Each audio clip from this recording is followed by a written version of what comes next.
Saya masih ingat ketika mbah saya kandung, bapaknya bapak, asmane Mbah Nur Syam.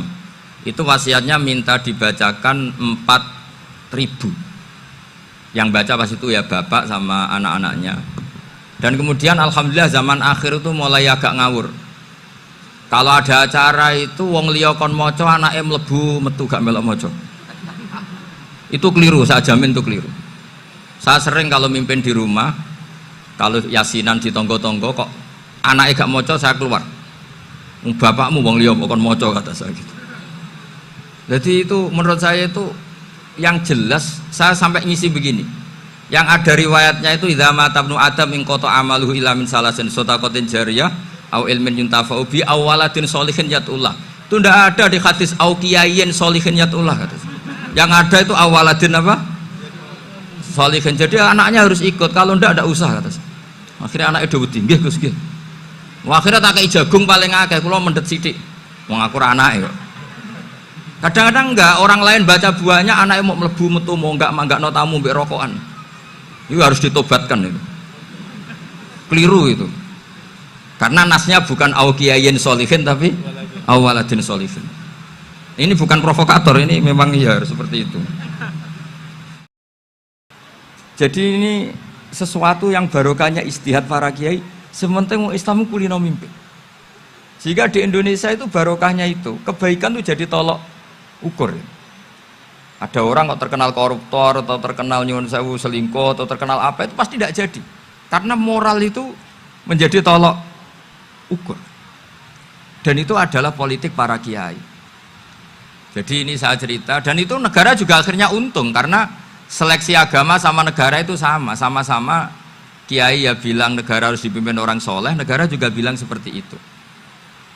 Nah, ketokohan-ketokohan para beliau-beliau ini yang maulah bekerja sama dengan umarok. Kita tahu dulu Pak Harto ya rawuh ke sini ketika Muktamar 84, rawuh ke Ki As'ad, ketika mau kembali ke Khittah juga dirembuk oleh ulama dan umarok.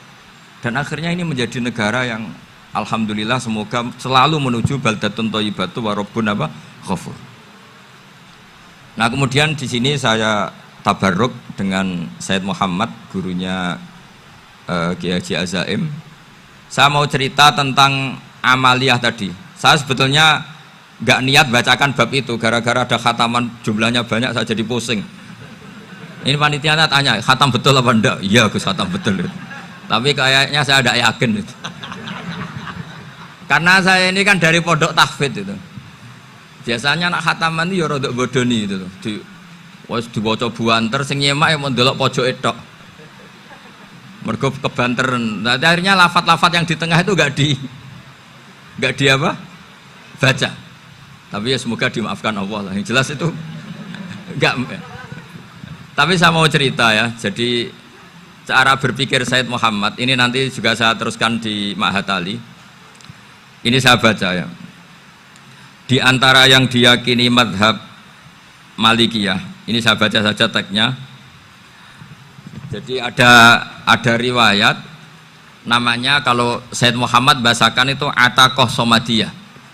Kalau di Indonesia kadang orang bilang Al-Ataqoh Al-Kubro, yaitu dengan membaca surat Ikhlas. Di sini jumlahnya hanya 100 kali, Kila 1000 kali. Tadi berapa semua? 700 juta, ini sudah susuk banyak ini. Di sini hanya 40, riwayat lagi 100, 1000. Terus sampean tadi berapa? 800 juta. Wah, ini sudah susuk ini. Itu anak cucu sampean pasti masuk surga itu kalau bisa. Ini saya baca, ini kitabnya Said Muhammad ini. Suratul Ikhlasi wal Itqu minan nar. Akhrajat Tabraniyu fil Kabir an Fairuz ad-Dailami wa Ibnu Uftin Najasi. Waqad khadaman Nabiyya sallallahu alaihi wasallam. Orang ini jadi khadimnya Nabi. Qala Rasulullah sallallahu alaihi wasallam, "Man qara'a qul huwallahu ahad mi'ata marratin fi shalat ghairiha katabahu lahu bara'atan minan nar." Ini hanya berapa ini? Mi'ata marrah. Berarti kalau satu orang itu cukup 100. Tadi sudah untuk 7 turunan tadi untuk orang berapa? Ya, untuk 7 turunan cukup ya? Cukup. Untuk 7 turunan gitu. Ya sudah susuk ini, sudah susuk ini. Aduh, ribet ini. Nah ini tak cari pembenarannya, ini supaya keren. Ini di halaman 188 Abwabul Farad. Warwa Ibrahim bin Muhammad al-Khiyari fi fawaitihi an Khudzaifa marfu'an. Man qara'a qul huwallahu ahad alfa marratin faqad ishtara nafsahu minallah. Berarti 100, ada riwayat lagi 1000. Nanti tak carikan lagi yang berapa? 1 miliar mungkin. Jangan banyak-banyak. Nah ini saya baca ya. Wa hadzal adatu huwa al-ma'rufu bi ataqatis somadiyah. Wa qad nassa jama'atun mutaakhiril malikiyah ala istihbabi ataqatis somadiyah wa haddu ala qiraatiha wa istimaliha. Minhum Asy-Syaikh Abdus Salam Al-Asmar sak teruse ini. Jadi kullu haula'i istahabbu ataqatas somadiyah ma'atirafi ba'dihim kal misnawi bi syiddati fi hadisiha. I'timadan ala anna hadza minal fadha'il allati yutasahalu fiha. Faman sa'a yasta'milaha roja'a khusula ma fiha fala ba'sa bidzalik ala syarti alla ya'taqida thubuta dzalika anin nabi sallallahu alaihi wasallam hatta la yaqa fil kitsbi alaihi. Jadi intinya itu silahkan Anda bikin jumlah sesuai versi Anda, yang penting Anda jangan kampanye kalau itu perintah Kanjeng Nabi Muhammad sallallahu alaihi wasallam. Karena kalau kamu atasnamakan Nabi kemudian jumlahnya sampai 800 berapa? 800 juta, berarti Nabi mengajarkan masyakoh pada umatnya. Jadi cukup yang riwayat itu di sini hanya 100 sama 1000. Jadi kalau jumlah tadi untuk 7 apa? Turunan. Jadi kamu harus ditutup dengan doa, ya Allah, semua itu bukan untuk saya tapi untuk 7 turunan. Tolong catat ya Allah. Karena itu. Jadi artinya gini loh ya, orang Indonesia yang sering mempraktekkan ataqosomadiyah itu bukan tanpa dalil. Ternyata dalam mazhab Maliki, saya masih ingat ketika mbah saya kandung, bapaknya bapak, asmane Mbah Nur Syam, itu wasiatnya minta dibacakan 4000. Yang baca pas itu ya bapak sama anak-anaknya. Dan kemudian alhamdulillah zaman akhir itu mulai agak ngawur. Kalau ada acara itu wong liya kon maca anake mlebu metu gak melok maca. Itu keliru, saya jamin itu keliru. Saya sering kalau mimpin di rumah, kalau yasinan di tonggo-tonggo kok anaknya gak maca, saya keluar. Bapakmu wong liya kon maca, kata saya gitu. Jadi itu menurut saya itu yang jelas, saya sampai ngisi begini. Yang ada riwayatnya itu idza mata ibnu adam min qata amaluhu illa min salasin shadaqatin jariyah au ilmin yuntafa'u bi awaladin sholihin yatullah. Itu ndak ada di hadis au kiyayin sholihin yatullah, kata saya. Yang ada itu awaladin apa? Sholihin. Jadi anaknya harus ikut, kalau ndak ada usaha, kata saya. Akhirnya anaknya do wedi, nggih Gus nggih. Akhirnya tak kei jagung paling akeh, kula mendet sithik. Wong aku ora anake kok. Kadang-kadang enggak, orang lain baca buahnya anaknya mau mlebu metu mau enggak no tamu mbek rokokan. Itu harus ditobatkan itu. Keliru itu. Karena nasnya bukan aukiyayin solihin tapi awaladin solihin. Ini bukan provokator, ini memang ya seperti itu. Nah terus tentang tadi la ilaha illallah yang didawuhkan Gus Azaim, la ilaha illallah itu penting sekali. Cuma saya mohon itu dielmoni lah. Jadi dulu kalimat ini menjadi spesial karena dielmoni, karena dimulai dari fa'lam annahu la ilaha illallah. Terusannya ayat tuh wastaghfir li dzambika walil mu'minina wal mu'minat. Saya ulang lagi ya. Terusannya ayat tuh wastaghfir li dzambika walil mu'minina wal mu'minat. Makanya menurut mazhab Sadili, kamu disuruh baca la ilaha illallah dulu, jangan istighfar dulu. Saya ulang lagi ya. Dalam mazhab Sadiliyah itu la ilaha illallah dulu, nggak boleh istighfar dulu. Alasannya masuk akal. Orang yang kafir 70 tahun itu sekali baca la ilaha illallah itu langsung yughfar lahum ma qad salaf. Sehingga la ilaha illallah sendiri sudah punya kekuatan supaya dosa kita diampuni. Qul lil ladzina kafaru iyantahu yughfar lahum ma qad salaf. Cara menghentikan kekafiran gimana? Dia melafadzkan la ilaha illallah.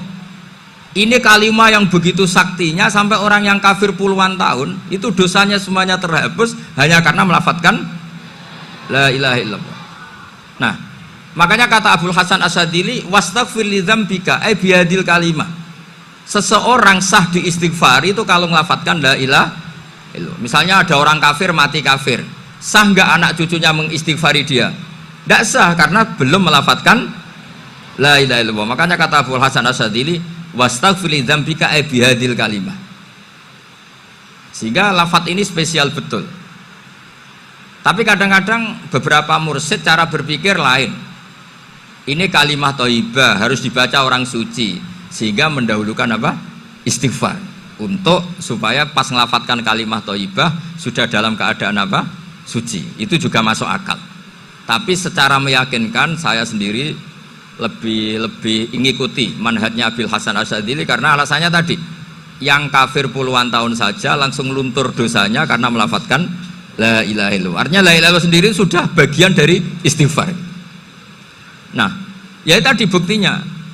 Fa'lam annahu la ilaha illallah terus wastaghfir li dzambika walil mu'minin. Jadi orang sah diistighfari itu setelah dipastikan sah tauhidnya. Jadi setelah tauhidnya sah yaitu la ilaha illallah baru sah apa? Diistighfari. Sehingga orang kafir, saya ulang lagi, orang kafir yang mati kafir anak cucunya tidak boleh apa? Tidak boleh menistighfari. Terus saran saya kedua, la ilaha illallah itu filosofinya itu nafyun li uluhiyati ghairillah wa isbatun li uluhiyatillah wahdah. Filosofi la ilaha illallah itu gimana? Menafikan semua selain Allah itu tidak Tuhan dan hanya menuhankan Allah semata. Nah itu caranya gimana? Caranya kita harus terbiasa ini, karena tadi saya dibilangin panitia ini rata-rata mustameknya atau mustamiatnya ini santri. Caranya gimana? Dilatih pakai logika. Saya berkali-kali cerita kalau ngaji, saya sekaligus kampanye. Allah itu Tuhan yang begitu fair. Untuk menjadi Tuhan Allah mempersilahkan, ada kualifikasi Tuhan. Jadi boleh dikompetisikan, itu boleh kata Allah. Gak apa-apa kamu ngaku Tuhan gitu kata Allah. Tapi nak ngaku pangeran itu paling gak ya direputasi lah, ada verifikasinya lah. Dimulai dari apa? Ya kalau jadi Tuhan itu setidaknya bikin langit bumi lah, aturannya gitu. Jadi kalau daftar bupati ya daftarlah ke KPU. Masa tahu-tahu jadi apa? Tuhan kemudian tidak punya prestasi bikin langit bumi. Sehingga Allah itu cara ngedikan itu ya fair. Qul ara'aitum ma tad'una min dunillah aruni madza khalaqu minal ardi am lahum syirkun fis samawat. Coba yang kamu tuhankan selain saya, prestasinya apa? Ketika saya bikin bumi itu apa ikut bikin? Terus am lahum syirkun fis samawat. Kalau bikin langit, kalau nggak bisa ya urun lah gitu. Urun semen apa urun bego, pokoknya urun lah gitu. Urun ora, gawe bumi ora, ngerti-ngerti ngaku dadi pangeran. Kul hatu burhanakum. Jadi ya kan ya lucu kan, misalnya syarat kiai di Salafiyah kan keluarga Kiai As'ad, cucunya ngaji ngalim. Orang keluarga Kiai As'ad terus muni, aku kiai utama di Salafiyah. Oh mesti dipenjara ya. Lah yo gak gawe langit bumi, gak ada prestasi terus ngaku sebagai apa? Tuhan.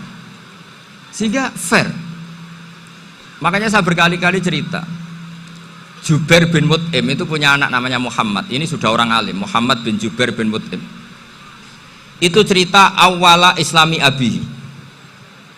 Mut'im itu orang pinter sekali. Saking pinternya dia jadi delegasinya orang Quraisy datang ke Rasulullah sebagai negosiator untuk membebaskan Asra Badrin, tawanan perang apa? Badar. Yang namanya disuruh itu pasti orang pinter. Tapi apa yang terjadi ketika nginep di masjid, karena zaman itu gak ada hotel, nanti jadi geger. Orang musyrik nginep di masjid hukumnya gimana? Bahsul masail tok. Zaman itu mau tidak mau, kalau sekarang kan ada hotel, kiai juga punya wisma. Apa yang terjadi? Orang ini cerdas sekali. Dan delalah Nabi pas sholat maghrib itu baca wattur wa kitabim mastur sampai am khalaqus samawati wal ard. Ya kalau kamu jadi Tuhan ya setidaknya menciptakan langit bumi lah. Namanya jadi Tuhan ya ada persyaratan kan. Paling tidak punya reputasi menciptakan langit bumi. Atau kalau jadi Tuhan setidaknya reputasinya itu enggak diciptakan yang lain. Am khuliqu min ghairi syai'in. Ini jadi Tuhan kok punya bapak, punya ibu. Ini jadi Tuhan kok lahirnya di bumi, ada tanggal lahirnya, ada tahun. Masa jadi Tuhan kok dulu buminya? Pokoknya walhasil tuh. Akhirnya Nabi ketika salam sholat maghrib, dia datang, ya Rasulullah, akalku habis oleh ayat yang barusan kau baca. Sudah saya Islam saja. Argumentasi selain Allah Tuhan itu batal. Itu lah saya mohon santri-santri salafiyah itu baca Quran sampai seperti itu. Jadi jangan hanya khataman banyak-banyakan maksudnya. Ini bukan nyindir, ini ngamuk ini. Jadi ya khatamannya tadilah 1000 atau berapa lah, jangan banyak-banyak. Juga kasihan malaikat yang nyatet kan. Wong baru subhanallah alhamdulillah aja di tag hadisnya abad al malaikah kan di tag. Itu baru subhanallah alhamdulillah itu sudah mencapaikan malaikat. Makanya saya wiridan tuh arang-arang kasihan malaikat karena nanti jadi itu ya ada madhabnya itu. Jadi kalau Gus Azaim sholat lama tak saingi sholat cepet itu sama-sama ada madhabnya. Yang cepet kayak saya tadi setan pas tata-tata mau goda pas rukuk saya sudah itidal, mau goda itidal saya sudah sujud, pusing dia. Tapi jangan tiru, ini madhab yang agak-agak khusus lah, sudah cara orang Madura agak khilaf khusus. Khilaf ya, khilaf ini agak khilaf ini sudah. Tapi saya ingin lah, sampean kalau ngaji Quran itu dilatih berlogika. Jadi Allah itu fair, nggak apa-apa kalian ngaku Tuhan tuh nggak apa-apa, tapi tunjukkan prestasi kamu apa. Aruni madza khalaqu minal ardi am lahum syirkun fis samawati am khalaqus samawati wal ard. Diulang lagi, am khuliqu min ghairi syai'in. Setidaknya kalau jadi Tuhan itu ya nggak butuh yang lain lah. Masa jadi Tuhan kok wujudnya saja butuh orang lain, butuh bumi, eksistensinya butuh makan, butuh minum. Makanya Allah cara meniadakan uluhiyah selainnya itu Allah itu redaksinya itu mengena sekali. Yaitu tadi dengan cara-cara seperti itu. Sebagian ayat disebutkan ma asyattuhum khalqas samawati wal ardi wala khalqa anfusihim. Wong Tuhan kok nggak punya reputasi bikin langit, bikin bumi, bahkan untuk menciptakan diri saja nggak bisa. Ya sudahlah, kamu tidak usah ngaku Tuhan, nggak level kata-kata tahu gitu. Akhirnya terus ditemukan Tuhan yang sejati, yaitu wal awwalu wal akhiru wal zahiru wal batin. Itu yang Mut'im ini tadi termasuk orang yang sangat cerdas sekali. Padahal itu bacanya bukan pas basul masail, enggak. Nabi pas sholat maghrib, juga bukan pas ceramah, enggak. Tapi itu didengarkan. Makanya termasuk ini spesial untuk hormat saya kepada Ki As'ad. Makanya saya ini kalau mentasjek santri-santri ini agak sensitif, tapi sudah saya tidak perlu takut fitnah. Saya termasuk, kenapa saya ingin jadi ahli tafsir, tentu yang membentuk itu Mbah Maimun dan bapak saya. Bapak saya itu hafal Quran kayak hafal Fatihah, saking senengnya Quran itu. Mungkin bisa kamu saingi itu. Itu adalah orang kafir itu bisa paham Quran. Itu sangat menyinggung saya. Orang kafir itu bisa paham Quran. Ketika Umar Islam itu karena mendengar apa coba? Mendengar apa? Quran. Dan itu masih kafir apa sudah Islam? Masih kafir karena kalimat-kalimat yang di Quran itu begitu jelas wal kitabil mubin sehingga didengarkan orang kafir pun tuh ngefek. Makanya ketika Umar datang ke saudari putrinya kemudian dengar Toha ma anzalna alikal Quran apa? Litasko, itu dia terus iman. Begitu juga Mut'im itu ketika dengar Nabi baca surat At-Tur ya langsung iman. Makanya kata Ibnu Jarir At-Tabari, kamu jangan pernah bilang gini, syaratnya paham Quran itu harus alim, harus gini. Lah nanti berarti orang kafir punya alasan di depan Allah, ya Allah engkau ngandani kami dengan Quran yang nggak bisa difahami kecuali alim dulu. Lah saya alim gimana? Nggak pernah mondok gimana? Saya kafir. Jadi artinya gini loh, kata Ibnu Jarir At-Tabari, Allah tidak mungkin mengatakan gini, ifhamil Quran bima la fahmalaka. Quran itu harus kamu fahami. Sementara orang kafir karena lafadznya Quran khusus nggak bisa memahami. Makanya Quran itu dibaca, itu banyak orang kafir yang menjadi muslim karena mendengar apa? Al-Quran, padahal kafir. Nah termasuk tadi Muhammad bin Jubair bin Mut'im ini itu menjadi Islam ya karena mendengar Quran. Padahal dia saat itu masih apa? Kafir. Karena tadi logika misalnya nggak paham secara lafadz Arab. Sekarang misalnya nyuwun sewu ada orang ateis. Saya pernah didatangi seorang ateis yang nggak percaya Tuhan. Saya mau Islam Pak Ba, asal Anda bisa menjelaskan Tuhan itu siapa. Coba Quran dibaca secara makna, tidak secara lafadz tapi secara makna. Begini misalnya, ada orang ateis datang ke saya, Pak Ba, saya mau Islam, asal Anda bisa menjelaskan Tuhan itu siapa. Terus saya tanya, ini ngajak goblok-goblokan apa pinter-pinteran, kata saya. Terus dia jawab, ngajak pinter-pinteran Pak, saya ini doktor katanya. Maksudnya di akademiknya dia doktor, mungkin jurusan matematika atau apa, tapi di ketuhanannya jeblok. Terus tak tanya, kalau ini ada kertas, kamu suka ada rumusnya apa suka ada? Ya suka ada rumusnya. Kenapa ada kertas? Ya karena ada yang bikin. Nah kira-kira berstatus membikin atau membuat itu sesuatunya maujud apa enggak? Ya pasti maujud lah, pasti ada. Ya sudah, anggap Tuhan itu adalah sebab dari semua yang ada. Masa alam yang seperti ini, langit dan bumi ini maujudat, kemudian kamu katakan kholaqohal adam, bahwa alam raya yang maujud ini diciptakan oleh ketiadaan. Ya juga, berarti Tuhan itu ya. Ya itu yang namanya Tuhan. Lalu mulai dulu kiai-kiai ngomong gitu kan saya Islam katanya. Jadi kiai-kiai itu kadang-kadang kalau dakwah pokoknya KBU digawe Tuhan. Beda dengan dakwahnya orang-orang mantek. Orang-orang mantek itu kan nggak pernah nyebut Allah. Ini alam hawadis, labuda min muhdis. Meskipun mereka, nah muhdis ini menurut Islam namanya Allah. Tapi sebetulnya kan nggak langsung bilang Allah. Jadi tak kasih tahu, alam raya ini mewujud nggak? Ya mewujud Pak Ba. Bisa nggak sesuatu yang nggak ada menjadi faktor wujudnya yang ada? Ya nggak bisa, namanya nggak ada itu nggak bisa jadi faktor. Nah itu hebatnya ulama-ulama kita ketika mengenalkan Allah itu siapa? Zat yang wajibil wujud. Jadi kita ini kalah pinter be ulama-ulama dulu. Ya alhamdulillah kalahnya sama ulama dulu. Kalau kalah sama ulama sekarang isen lah. Jadi ulama dulu sudah pinter. Pasti pertanyaan dasar manusia, hadil maujudat tuh man khalaqaha, siapa yang menciptakan? Kalau kamu langsung jawab Allah atau Tuhan, mereka pasti tidak nerima. Ya jawab saja, hadil maujudat mesti khalaqaha maujudun. Nah berhubung maujud ini berstatus pencipta, harus super. Nah super ini oleh ulama disebut wajibul wujud atau musabbibul asbab, yang oleh Islam dinamai Allah. Tapi kita langsung ngomong Allah, ya mesti aja bingungkan kan bagi yang bingung maksudnya. Ya saya mohonlah kalimat-kalimat la ilaha illallah itu diamatilah, diresapi sampai seperti penjelasan saya ini, sehingga punya kualitas ilmu. Karena syaratnya memang fa'lam, harus punya kualitas apa?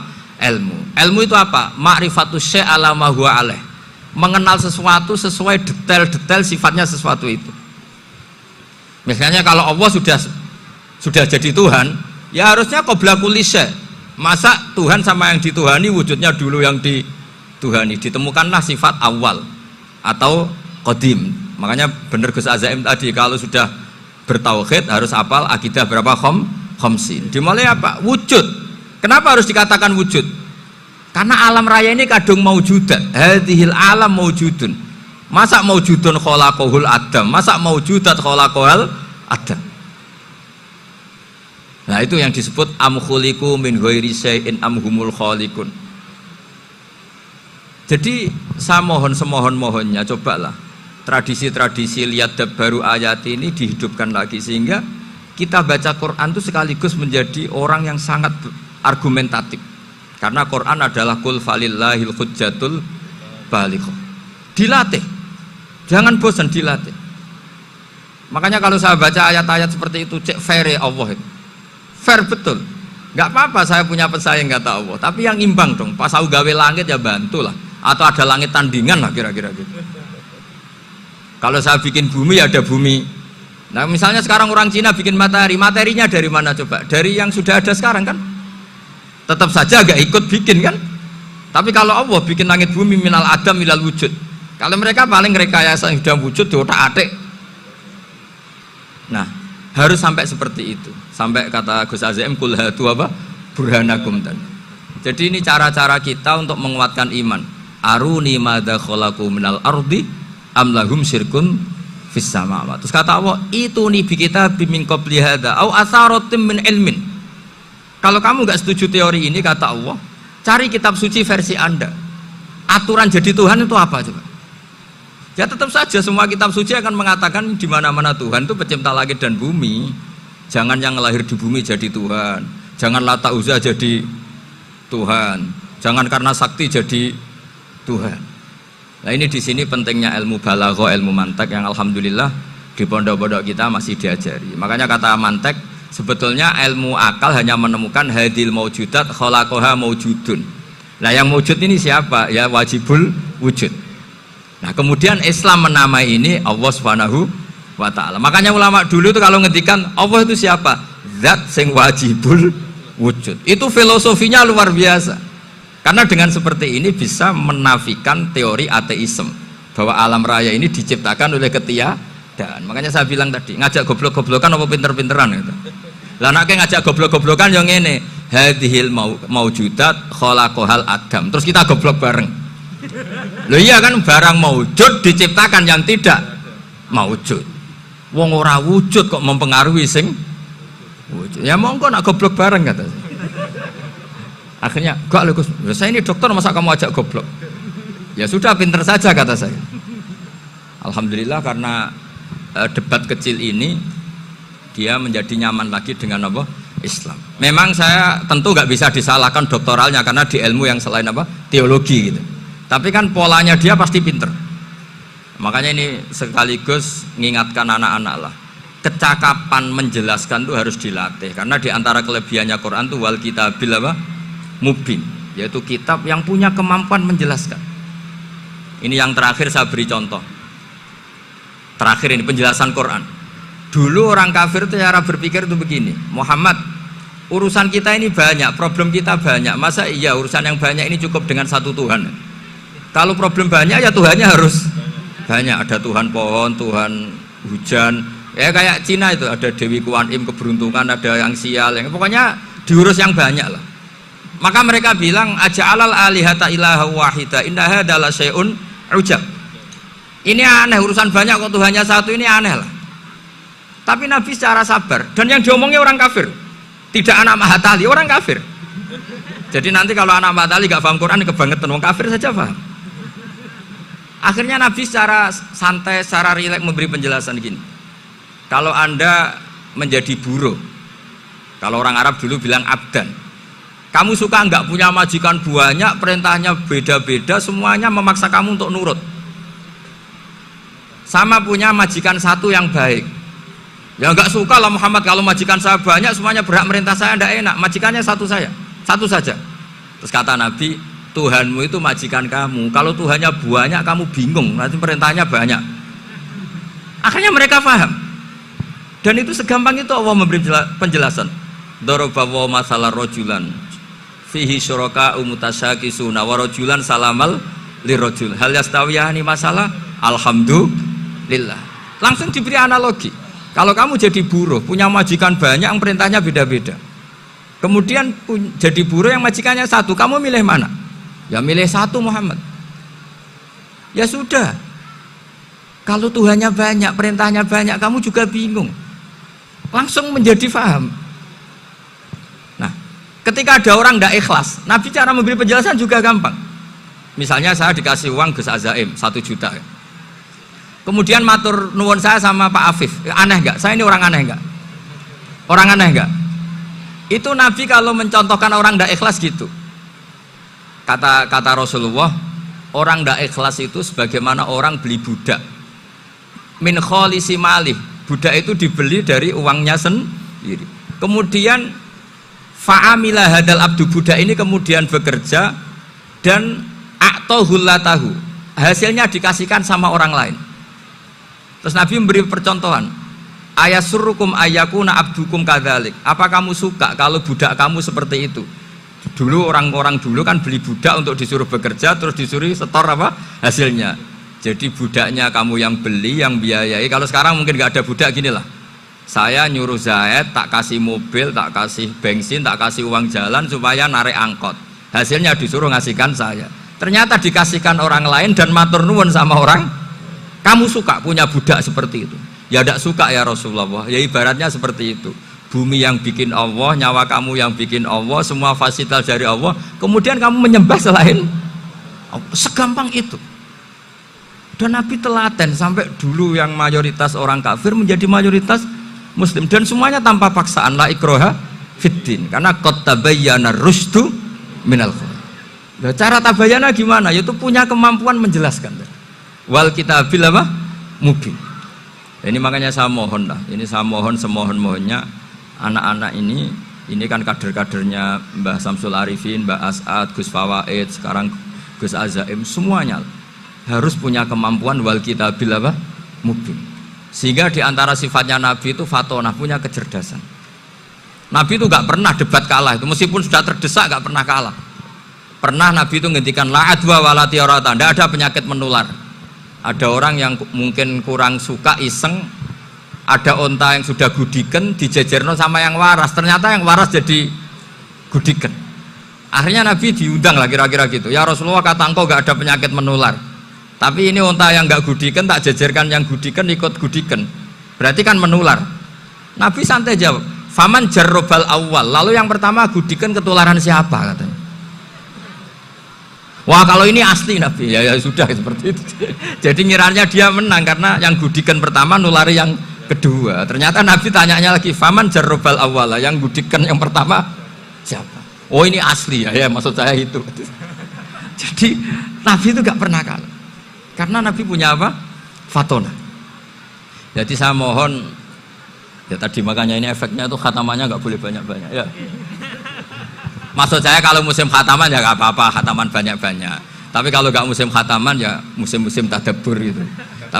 Tapi kalau ini musim khataman ya monggo lah. Cuma saya kok kasihan malaikatnya tadi itu kok. Ya ngoten mawon, minta maaf. Assalamualaikum warahmatullahi wabarakatuh.